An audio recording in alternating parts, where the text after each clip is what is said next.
Hey everyone, it's Ahmed. So I came across this article on Barrons that would basically suggest that millennials are going to be responsible for driving up home prices for the foreseeable future. And I have plenty of data that would suggest against it and the whole notion about this being perhaps quite ridiculous. But I wanted to dissect this whole Barron's article in this video, and that's what I'm going to talk about.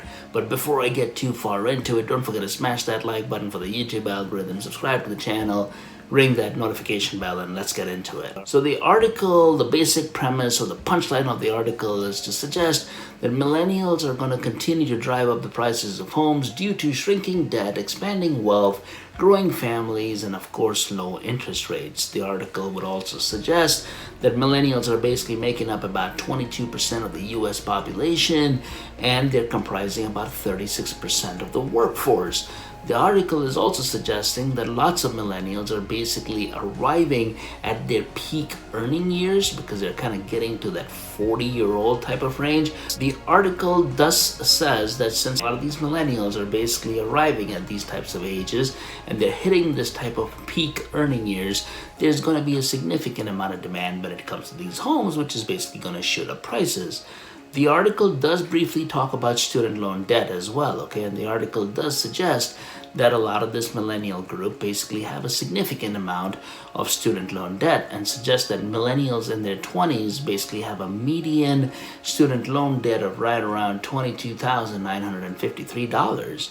But this is where it gets interesting, because the article would go on to suggest that as millennials enter into their 30s, the amount of student loan debt only drops down to $874, and by the time they're in their 40s, millennial student loan debt basically goes down to zero. So what's causing this, right? Look, what's actually driving this precipitous decline in student loan debt? And the article basically talks about two reasons. The first one being stimmy checks, and the second one really being student loan forgiveness type of programs. This is very interesting because when it comes to student loan forgiveness type of programs, let's just address that one first. We know there's been quite a bit of student loan forgiveness that has taken place, but with that said, it's just scratching the surface. It's a very small population that is basically impacted by student loan forgiveness.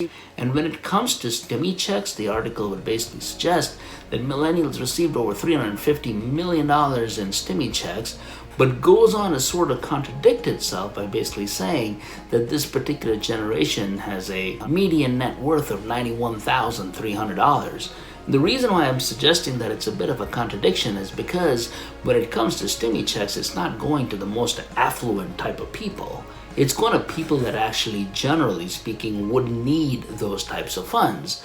So to basically put it in the same sentence that this particular population group is receiving a significant portion of stimmy checks, only to contradict yourself when you go on to say that this particular population group also has one of the highest median net worths at $91,300 relative to prior generations. The one thing that this article does suggest, which I do think they absolutely got right, is the notion that a lot of these millennials are basically investing in the markets, and they comprise over 51% of new entrants when it comes to the stock market as a whole.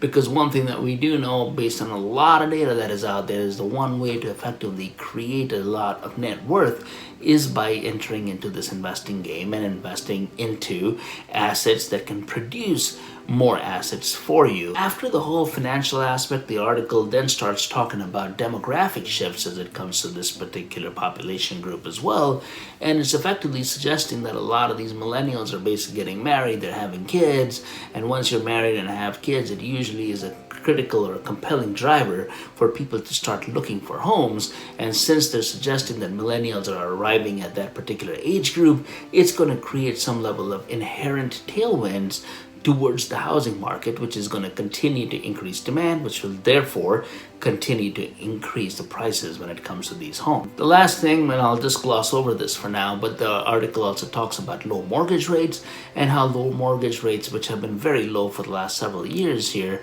have made it very compelling for millennials to basically buy a home. So it really comes down in this article to rising wealth, a robust economy, low interest rates, and the article states that millennials will drive up home prices for several years to come. But I would probably venture a guess that would suggest that perhaps it's not all roses and daisies and not as great as it appears for the millennial generation. And here are a few of those reasons in terms of why I'm bringing this up. One of the core problems when it comes to the millennial generation, unfortunately, has to do with timing, okay? This particular generation group effectively graduated from college during the Great Recession type of time period. And when they graduated from the Great Recession, or during the Great Recession time period, there was inherently going to be fewer job openings in the market.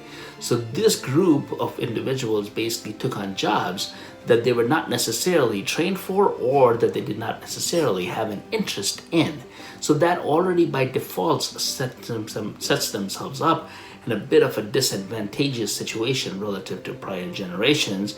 And by the time they're effectively able to get on their feet, boom, they get hit by the whole global health crisis in 2020. So you've got two of these significant events that happened relatively close to each other, which basically sets this generation up to be at a bit of a disadvantage when it comes to income and income growth. So that's a bit on the income side, and we also know that this particular generation has to deal with a significant amount of student loan debt. We all know that the prices of college are absolutely crazy. For that matter, I've done other videos when talking about college prices and how much you need to save to basically go for college.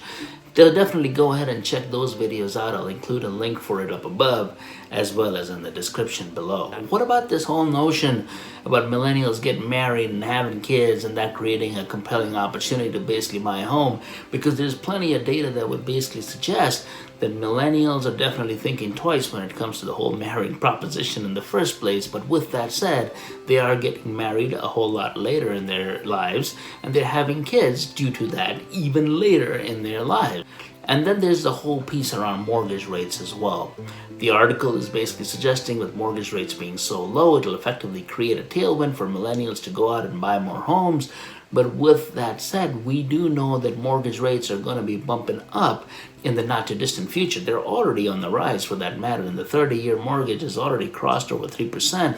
And there's a lot of speculation that this 30-year mortgage may get into the 4% range in the not too distant future. So what are your thoughts as it relates to this whole thing? Okay, are you in the camp that would basically believe that this whole millennial group is actually better off? Or are you in a different position that would contradict the Barrons article and suggest that perhaps this millennial generation is a bit disadvantaged? Include all of that in the comments below. I hope you enjoyed the data-oriented nature of this particular video. If you did, don't forget to like and subscribe and ring that notification bell, and I'll see you in the next one.